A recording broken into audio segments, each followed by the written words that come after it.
যেই ছেলেটা আগে সকাল 10টায় ঘুম থেকে উঠতো, আর এখন সেই ছেলেটা সকাল 6টায় ঘুম থেকে উঠে চুপচাপ কাজে চলে যায়।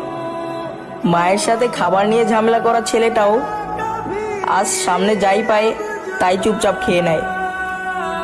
স্কুল এবং বিয়েবাড়ি আনন্দ করে মাতিয়ে রাখা ছেলেটাও আজ কোনো উৎসব হলেও সে চুপচাপ করে বসে থাকে। বাবার সাথে জামা কাপড় নিয়ে ঝগড়া করা ছেলেটাও আজ একটা নতুন জামা কিনলে বাবাকে বলে, বাবা তুমি এটা নিয়ে নাও, আমি অন্য একটা নিয়ে নেব। মায়ের কাছে ছোটখাটো জিনিস নিয়ে বায়না করা ছেলেটাও আজ পরিবারের ইচ্ছা পূরণ করতে ব্যস্ত হয়ে গেছে।